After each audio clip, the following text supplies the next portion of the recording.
Kematian adalah salah satu misteri bagi umat manusia. Tidak ada satupun manusia yang mengetahui kapan dan di mana ia akan mati. Semua itu adalah rahasia Allah Subhanahu wa Ta'ala. Hanya Dialah yang mengetahui semua perkara kematian.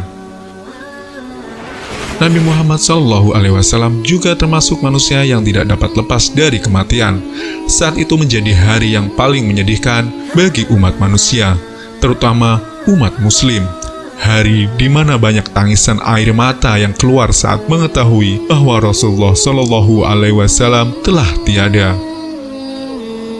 Malaikat maut hendak melakukan tugasnya untuk mencabut ruh Rasulullah SAW.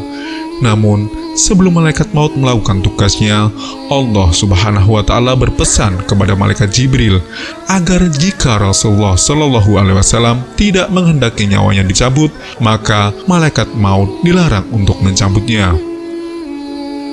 Abdullah ibnu Abbas radhiyallahu anhu meriwayatkan bahwa sepulang dari mengimami sholat subuh terakhirnya, Rasulullah SAW langsung dipapah berjalan menuju ke tempat tidur. Sementara itu, kepada malaikat Israel, Allah Subhanahu wa Ta'ala berfirman, "Hai Israel, hampirilah kekasihku dengan sebaik-baik rupa, cabutlah ruhnya dengan penuh kehalusan, dan masuklah ke rumahnya dengan memohon izin.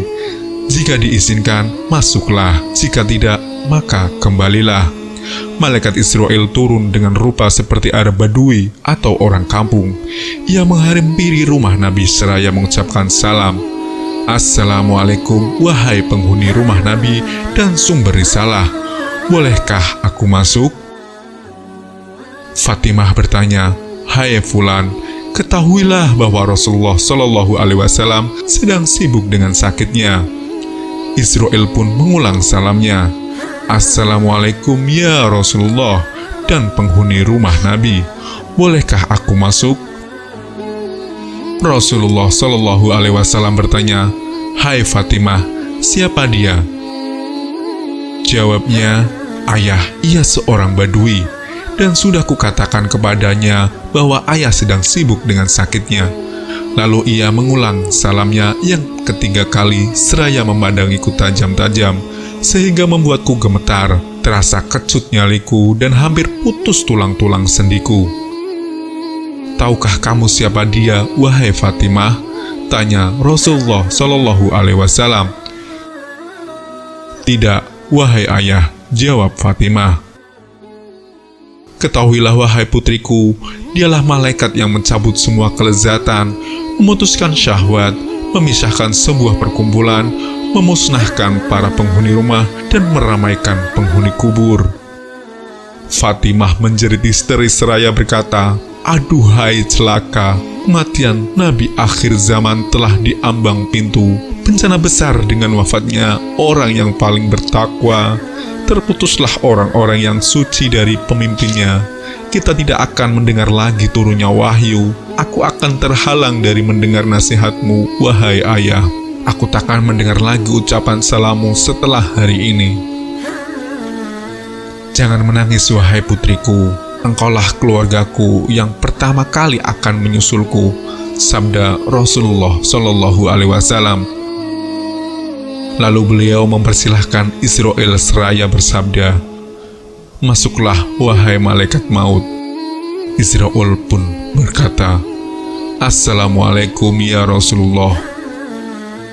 Nabi pun menjawab, "Waalaikumsalam, wahai malaikat maut.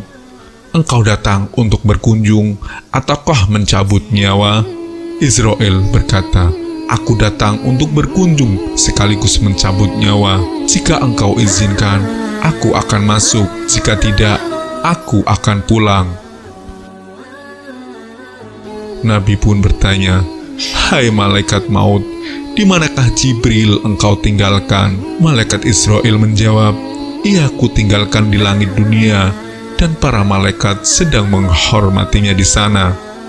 Selang beberapa saat, malaikat Jibril alaihi salam pun turun dan langsung duduk di sisi kepala Rasulullah SAW. Maka beliau bertanya, "Hai Jibril, tahukah engkau bahwa ajalku sudah dekat?" Malaikat Jibril berkata, "Ya, "Ada apa, wahai kekasih Allah?" Nabi pun bertanya, "Katakanlah, kemuliaan apa yang akan bakal menyenangkan hatiku di sisi Allah?" Jibril menjawab, "Sungguh pintu-pintu surga telah terbuka, para malaikat telah berbaris rapi menantimu di langit, dan para bidadari pun telah berdandan menantimu di surga." Nabi Muhammad bertanya, "Alhamdulillah, lalu bagaimana dengan umatku di hari kiamat?" Jibril pun menjawab, "Allah telah berfirman, sungguh telah kularang para nabi masuk surga sebelummu, dan telah kularang umat para nabi masuk surga sebelum umatmu." Nabi mengucapkan, "Alhamdulillah, kalau begitu maka tenanglah hatiku." Kemudian Nabi Muhammad SAW bersabda, "Wahai malaikat maut, kemarilah." Maka Israel pun menghampiri beliau dan mulailah mencabut ruh beliau. Sesampainya ruh di pusar, beliau bersabda, "Hai Jibril, tahukah engkau bagaimana pedihnya kematian?" Mendengar pertanyaan itu, Jibril memalingkan wajahnya. Maka Nabi Muhammad SAW bertanya, "Hai Jibril, apakah engkau tidak suka melihat wajahku?" Jawabnya, "Wahai kekasih Allah, siapakah yang sampai hati melihat wajah seseorang yang sedang syakaratul maut?" Anas bin Malik berkata, ketika ruh Nabi Muhammad SAW sampai di dada, beliau bersabda, "Aku wasiatkan kepada kalian, jagalah sholat dan semua kewajiban kalian." Beliau terus mengulangi ucapan wasiatnya ini berulang kali hingga putuslah ucapannya. Sementara itu, Ali bin Abi Thalib berkata, saat Rasulullah SAW tiba ajalnya, beliau sempat menggerakkan bibirnya 2 kali, dan ketika aku tempelkan telingaku, ternyata beliau bersabda pelan, "Umatku, umatku." Akhirnya, beliau menghembuskan nafas terakhirnya pada hari Senin bulan Rabiul Awal. Inna lillahi wa inna ilaihi roji'un. Begitu mulia Nabi Muhammad SAW, walaupun sedang dalam keadaan ruhnya dicabut, namun ia masih sempat memikirkan umatnya, yaitu kita, umat muslim saat ini.